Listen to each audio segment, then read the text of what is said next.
It was a sad day for me when my best friend in our neighborhood in a small town, Jerry Bergman, and his wife Christine threw a farewell party at their home. Both Jerry and his wife had gotten new, higher-paying jobs in a bigger city about 350 kilometers away. Of course, we were happy for them and knew we would see them a couple more times a year, but my wife Wilma and I will miss our almost weekly visits with them in the past. Jerry could be described as having opposable thumbs, which meant he was completely incapable of doing any practical work with his hands, but he was a real computer and electronics nerd. Christina wasn't a good cook, but she was a real expert in tax matters. As a matter of fact, she was the one who had been offered a promotion to a management position in the big city. Wilma is a very good cook, so she always helped Christina when she hosted dinners for their family and friends. As the owner of a small construction company, I did a lot of work on their house, for which I was rewarded with tax-saving tips and great discounts on the best electronic goods and very useful computer programs. The Bergmans sold their house to one Alf and Laura Johansson, whom we had never heard of. Although there were 2 houses between the Johanssons' house and ours, they invited us and 9 other couples from the neighborhood to a barbecue to introduce themselves. Laura Johansson was a rather nice woman in her 30s, but to my surprise, she felt a little awkward in the crowd of her new neighbors. Her husband Alf seemed to be the complete opposite. He bragged too much to be considered serious and tried too hard to be a good host to the visiting wives. I almost didn't recognize him because he spent most of his time with the prettiest wives, such as my Wilma and Ann Erickson from next door. At least Ann was not impressed with her new neighbor because she said to me, "What a hell of a place we have here."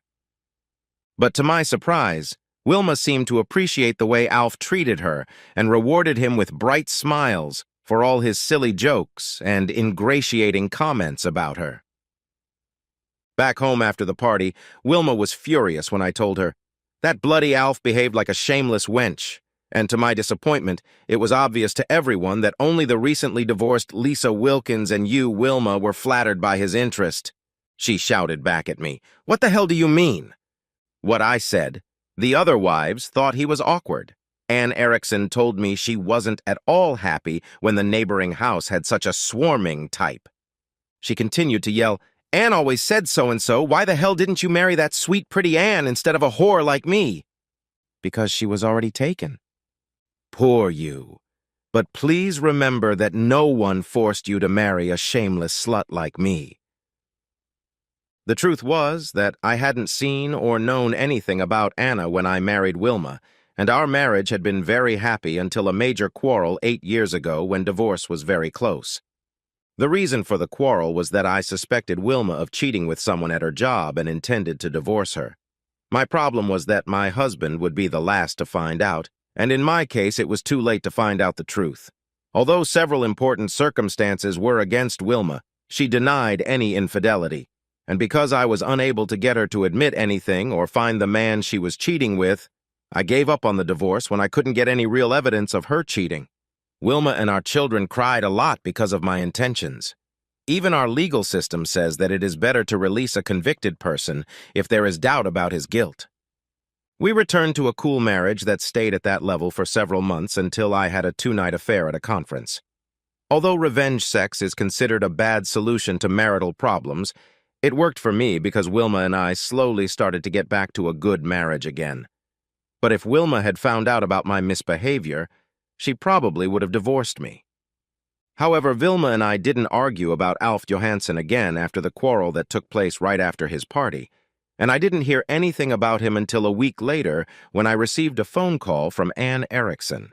She asked me, "Do you know anything about this Alpha? I've heard rumors that he's been in jail for swindling a fortune from several women." "Nothing at all. Wilma and I had a little argument about him after the party, but no one has heard another word about him since." I got curious and tried to find something online, but there are at least 1,000 Johanssons who use Alf as their name, and the IRS says he has a secret court-ordered Social Security number. I promised her to stay vigilant and try to find out something about this Alf. Then Wilma met Laura at the supermarket and, without asking me, invited the Johanssons to dinner. It was too late to object, so I decided to be calm and gather information. To my great surprise, the dinner went very well, Both Laura and Alf had very good social talents, so I must admit, the evening passed pleasantly. Alf made no attempt to show any further interest in Wilma. The only problem was that they avoided talking about themselves, so I had nothing to tell Anna about. The only thing I managed to find out was that both of them were already married, and Laura had 2 children who lived with their father. Such families are commonplace these days, though, so they weren't some strange or unusual family. Since Laura didn't know many people in our town, she was usually the one who contacted Wilma about various matters, and Alf still kept a low profile, not at all like he had at their first party. He did so even when the 4 of us went to the evening dance. Although he danced a few tunes with Wilma, he always kept his hands in the right places. I can't explain why I was curious as to why Alf had turned into an impeccable gentleman. Sure, he was always friendly and polite, but somehow I suspected that this was not the real Alf. As I expected, Wilma didn't share my opinion of him. Then one day I got my chance when Wilma told me that Alf had asked her if she could join him after work the next day to buy a birthday present for Laura, and she had agreed. There was nothing strange about that, as Alf's driver's license had been revoked for speeding. I didn't mind, but put my sound-controlled mini dictaphone in Wilma's car. The next day, Wilma left to go shopping as they had planned, and when she returned an hour later, I made up that I had to go to work and took her car. Of course, I couldn't stay in the car long enough to listen to the whole thing, but I found the beginning of the tape interesting. After some polite small talk, Alf asked her, "Did Eric have many objections before he let you go shopping alone with a handsome guy like me?" Wilma was a little surprised when she replied, "No, not at all. Why would he?" Alf said with a laugh, "Because I've noticed that he's very jealous and probably suspects that we're on our way to some hotel right now to have a good time. Shall we prove him right, dear?" Wilma began to laugh and replied, "And you, Alf, you really don't mind a bit of porridge, do you? Isn't buying something sexy for Laura hot enough?" Alf continued to laugh and said, "You're a very hot temptation for a real man, Wilma. Your beautiful legs could make even a mommy tense up." Even she continued to laugh and replied, "Aren't they always hard for different reasons?" They then got serious for a while when Alf told Wilma that he intended to give Laura a set of sexy lingerie and stockings and asked if she knew the best store to do so. Wilma replied that a friend of hers worked at such a store with a parking lot quite close to the store. Alf agreed with this suggestion and asked her, "Does Eric buy sexy lingerie for you?" She replied, laughing again, "That's my secret." He continued, "Of course you're gorgeous in everything, even in the tights and white cotton panties I bet you're wearing right now. Even what I'm wearing right now is my secret, and will remain my secret." She then parked the car and asked him some more questions about what he wanted her to buy because she had told him that going to that store with a male stranger would cause unwanted gossip. He understood, and apparently showed her some sort of picture because she asked, "Exactly the same one?" "As similar as possible, and also lace-up stockings." After asking Laura's size, Wilma left for the store, and a few minutes later, Alf called someone and said, "Sebastian's here. Everything's fine." "Yes, this is Alf now." "Yes, I need you to make the DVD we talked about." "Payment as we agreed." "Yes, I found the perfect woman for my intentions." "Yes, she's married, but her husband is some kind of wimp, piece of cake." "Yes, we already know each other well. Right now, she and I are in town buying sexy lingerie for Laura." "No, I haven't had a real opportunity to seduce her yet. Of course, I'd like to do it the natural way and use her as my personal sex toy before I talk her into working for me, but now that time is limited, I have no choice but to use nasty tricks and blackmail her into working for me with Laura." "Yes, next Saturday will do." "Yes, that's the 26th. Of course, you'll get your time with her. By the way, do you still have your stun gun?" "Good. We could use it if her deadbeat husband tries to interfere. My boss pays for everything. I'll call you again. Bye." This was way worse shit than I could have expected. I kept listening to the recorder, and when Wilma came back from the store, they were discussing what she had bought there. Alf seemed pleased because he offered to have coffee at the cafe, but she said she didn't have time for that because she had a lot of things to do at home. Alf didn't give up so easily. He asked, "How about tomorrow? Why don't you tell Eric you're going with the girls, and I can show you how grateful I am to you by having dinner at a nice place?" "Grateful for what?" "You fixed Laura's birthday present." "You're a funny guy. Friends don't need dinner for such a simple favor. You might do something for me in the future, but just not what you're thinking, judging by your wide smile." The two laughed merrily, and then their conversation turned to polite small talk. One thing I knew for sure. I had a problem, a serious problem. The easiest solution was to let Wilma listen to the tape, but she was mad as a swarm of wasps about the fact that I was secretly recording her. If Wilma or I accused Alf of talking nonsense, he could have easily said it was a fake call because he suspected I didn't trust Wilma and had put the tape recorder in her car. I knew something serious was going to happen on the 26th, though. I had to keep quiet until I found a way to protect her. The next day I contacted Anna and let her know that I suspected both Laura and Alf of some shit, but I didn't have the real details yet. We agreed to continue our efforts to find further information on him. My internet searches yielded nothing because Johansson is the most common last name here, and his secret social security number made all public information inaccessible to me, though I tried to find a forgotten back door somewhere. Anna and I were sure Alf was up to something and had subscribed to the text archive of a national newspaper, but so far had found nothing useful. I contacted one of the most scandalous magazines and offered to pay well for anything about Alf Johansson, but no results. I began to despair and asked them to look for Laura Johansson and got results. The magazine faxed me articles about her, and this came as a real surprise to me. Laura Johansson was an ordinary middle-class wife, mother of two, married to an engineer with a good job. Then Laura read an article in a magazine about a crook named Sebastian Sturglans, started writing letters to him, and after a while started going to see him in prison.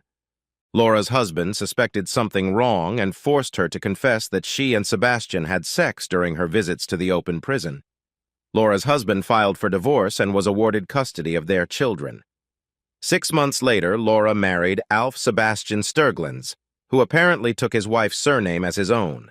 The simple name was to provide him with protection when he was pursued by his previous victims. Recognizing Alf's old name was like opening a water faucet. Sebastian Stjernglans sounded like a man from a noble family.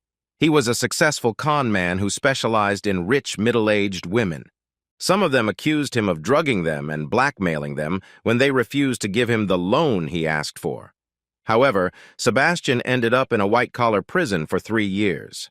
Badly in need of money, he sold his story to Gossip magazine, and after the story was printed, his days in prison were brightened by many letters from prison groupies. Some of them even visited him, and these prisons have separate visiting rooms where inmates are alone with their visitor. After meeting Laura, he even got a few girls on the side. Wilma and I had a very serious argument when she told me that she had promised Alf to cook dinner for him and 2 old friends when Laura was visiting her parents. I told her it wasn't worth going because Alf was a notorious crook and his friends were obviously some old convicts Alf had met in prison. It didn't make sense because, in her opinion, everyone was entitled to a second chance. And as far as she knew, Alf had never done anything wrong as long as we had known him. Wilma refused to change her mind even after reading the articles I bought from Gossip magazine. After some further arguments with Wilma, I gave up trying to convince her to skip this cooking for Alf, but she finally agreed to a compromise. I should go with her to Alf's house, and she promised not to tell him about it beforehand. When Anne learned Alf's former alias, she found out some more information about his trips to the prison. To Alf's benefit, it must be said that he never used any violence and spent almost all of his time in custody in open prisons. Some of his scams were so silly that we had a good laugh reading about them. I didn't consider Alf a problem, but I feared for his friend who had promised to bring a stun gun, and now Alf had told Wilma about 2 friends instead of the one he had mentioned in my entry. This would complicate matters somewhat, depending on what kind of people these 2 turned out to be. Anne and her family wouldn't be home that evening, which was fine with me, because I didn't want her to get into an argument with the jailers. Sure, I had a bunch of friends who wouldn't hesitate to lend me a helping hand, but if I put them in charge of looking after my wife and nothing happened to Wilma, and most likely nothing would, my friends would find it amusing. So it had to be a family affair. At 26, Wilma and I walked up to Alf's house, and I noticed a fairly new Mercedes in his driveway. We rang the bell, and I heard Alf unlock the front door before opening it and lock it again when we were already inside. There was a flicker of surprise in Alf's eyes when he saw me, but he kept his mask on and pretended to be happy that I was with Wilma. There were two guys sitting in the living room, and he introduced the short, thin guy as Roland and the other, who was my height, as Robert. I got the feeling that the situation was under control, at least for now. Alf left Wilma and me alone in the kitchen, starting to prepare dinner. When he returned a few minutes later, he asked me to help him choose a good wine from his collection. I agreed, and we went down to his small wine room in the basement. Alf had far fewer wine bottles than Jerry had during the time he had lived in the house. However, Alf asked my opinion of some of the bottles on the lowest shelf, and when I got down on the floor to look at them, Alf hurriedly left the room, locked the door, and turned off the lights outside. I had built this room for my friend Jerry, and I knew that shouting in it would be pointless. I was sure the music from the stereo was playing at a level that Wilma wouldn't be able to hear any sounds from the basement. However, what could she do alone against Alf and two friends? Wilma couldn't do anything at all, not even defend herself. The first thing I did was curse myself for being such an easy victim of a simple trick by a rogue. The second thing, I cursed myself for leaving my cell phone in my jacket pocket in Alf's lobby. Alf and his friends must have been convinced that I had panicked, locked in a cool little dark, isolated room in the basement with my beloved wife, left to the perverted pleasures of Alf and his accomplices, whoever they were. I didn't panic, however. I was worried, very worried. Not because of the darkness or the fact that I was trapped in this room. I was worried about what Alf had done to Wilma at this point. Was she trying to fight him, or was she involved in Alf's dirty game? The darkness wasn't a problem because in my bundle of house keys in my pocket was one of the small LED flashlights. I turned on the flashlight and turned off the air cooler. The room was only 1.5 x 1.5 meters with shelves about a meter high on 3 walls, and above the shelves hung large framed posters with pictures from the wine cellars. The simple reason I could keep my cool was that I had built this room for my friend Jerry, and there was a small window in the wall opposite the door. You couldn't see it as it was covered by a 25 mm thick sheet of plaster and a large poster. The space between the glass, painted on the inside with black resin, and the plaster was insulated with rock wool. The only thing I had to do was to grasp the poster frame and push it away from the plaster on the wall, use a wine bottle to make a hole, and then push enough plaster and wool away to clear the window. After that, opening the window and climbing out was a breeze. Although breaking the window didn't take many minutes, there was no time to look for help. I had to act alone, act fast, and with some sort of plan. The experience of Army service in an armored unit did not come in handy in this situation. The only advice was to try to recall a few episodes from a book written by a British ex-SAS soldier in which he praised surprise as a great service during their missions. Finding myself alone and rescuing Wilma from 3 men in a well-locked house seemed mission impossible. But since there were no other options, I had to act, and act fast. Within seconds, I had a plan ready.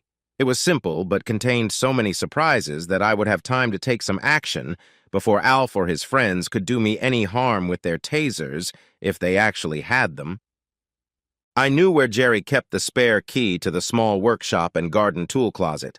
Much to my delight, it was still lying where Jerry had left it, and I noted that Alf had obviously bought everything Jerry usually kept in this room. I grabbed a crowbar and a small lawnmower with a 3.5 GP Briggs and Stratton engine. Then I made my way to the back of the house where most of the Venetian blinds in the living room were down and closed, but there was one that couldn't be closed and hadn't been fixed yet. I could only see Alf's 2 friends still sitting on the couch, sipping drinks. Neither Alf nor Wilma could be seen in the living room or the kitchen where the Venetian blinds were up. I assumed that something must have happened in the living room and the friends were waiting for Alf and Wilma to return there. Undoubtedly, Alf had taken Wilma to one of the bedrooms on the 2nd floor, and it was time to spring into action. There was a door leading from the kitchen to the terrace, but it couldn't be broken into because I had helped Jerry only 2 years ago by installing an anti-burglary kit on the outside and a secure lock on the inside. The door had large triple-pane glass measuring 0.70 x 1.40 meters. It would have taken too long to break the glass with a crowbar, so I dragged the mower, estimated to weigh about 40 kilograms, to a distance of about 4 meters from the door, lifted it in front of me, lunged forward 3 meters, and threw the mower through the glass in the door. The noise of the glass shattering and the mower landing on the kitchen floor apparently surprised the 2 men sitting on the sofa so much that they did not react in any way when I stood behind the glass table that was between them and me. Screaming as loud as I could, I hit the glass table with the crowbar with force. Now the largest of the men reacted and tried to reach for the bag he had on the couch. I screamed again and struck his right arm hard with the crowbar. He screamed in pain and lifted his broken arm up. The skinny guy stayed where he was, so all I did was push him hard in the stomach with the bent end of the crowbar and yelled at both of them that I would beat the shit out of them if they were still in the house when I got back from the second floor. Now the bigger one tried to reach for the bag with his left hand, and I hit him with my left elbow, making him forget about the bag. I grabbed the bag and rushed into the kitchen, where I shook out everything on the kitchen table.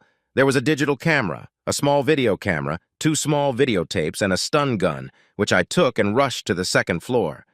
As expected, the bedroom door was locked, but after a hard kick, it swung open. On the bed, I saw Wilma sitting topless with her eyes wide open. I shouted, "Where's Alf?" Wilma pointed to the bathroom where the damned coward had locked the door from the inside. Now that I knew I had the situation under my control, at least for a few moments, I considered it time for the next step, getting out of the house. Sneaking into the bathroom would have been the easiest thing to do, but I didn't for 2 reasons. Firstly, because the anger could have thrown me off balance, and secondly, because I couldn't control what the 2 alphas downstairs were doing while I was upstairs in the bedroom. So I simply blocked the bathroom door handle with a chair to keep Alf in there and yelled to Wilma to get dressed. While she got dressed, I put the chair in front of me and hurried out of the bedroom. None of Alf's friends were waiting for me outside the door, so I made my way to one of the other rooms from where I could see Alf's entryway. To my great delight, I saw 2 men run into their Mercedes and drive away. Looking out the window on the opposite side of the house, I saw Anne and her husband standing on the Alf's lawn looking at the broken kitchen door. I opened the window and shouted to them that everything was under control. After Wilma got dressed, we moved the bed to block the bathroom door and kept Alf trapped inside. After leaving the house and talking to Anne and her husband, they were very interested in what had happened. I told them the whole story of how I ended up locked in the wine storage room, how I got out of there and broke into the house where Alf was still trapped in the bathroom. Anne told me that she was afraid something would happen and talked her husband into making their visit to her parents much shorter than planned. When they returned home, they saw the broken door, but heard no sounds and were already discussing what to do when my screaming came from the window. They immediately saw that Wilma looked like a zombie. She must have been drugged and offered to take her to the hospital for tests. I agreed, but first I called Laura on Wilma's cell phone. She answered, "Laura Johansson." I told her that Alf had tricked me into the wine warehouse where he locked the door from the outside while I was looking for wine. While Alf thought I was out, he drugged Wilma, took her to her bedroom, and was raping her when I broke the glass in the kitchen door, broke in, and rescued Wilma. Poor coward. Alf rushed into the bathroom where he locked himself in and would sit there until she got home and opened the door from the outside.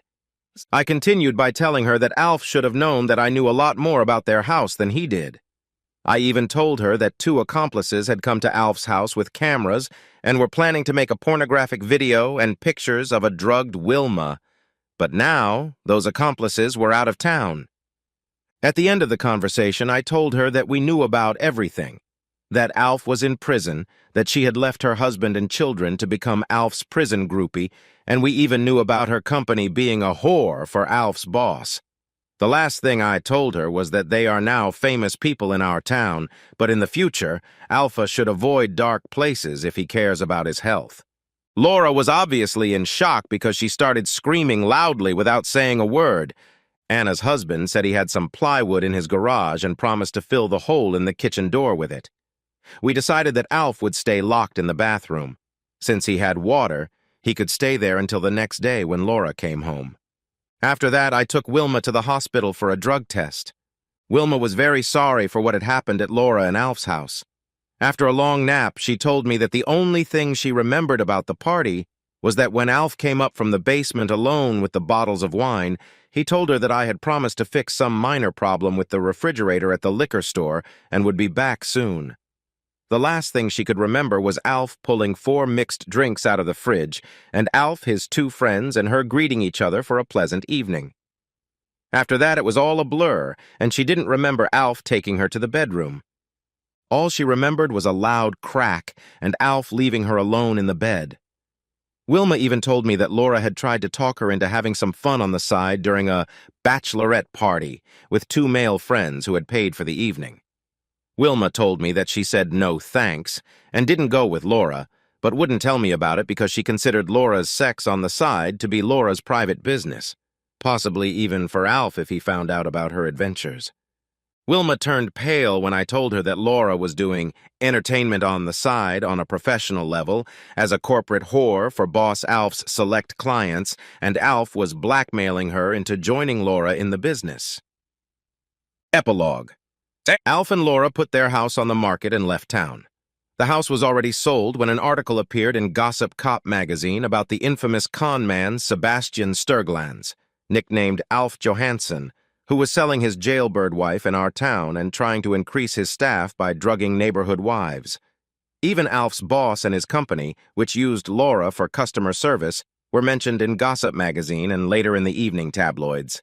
The company lost all its contracts with government purchasers.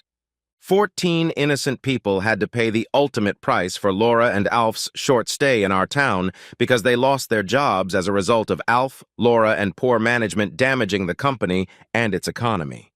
The test at the hospital showed that Wilma was drugged, and she was very sorry that she had become such an easy prey to Alf, despite all my warnings.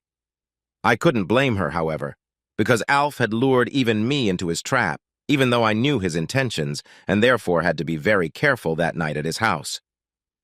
Wilma and I continue our marriage as usual.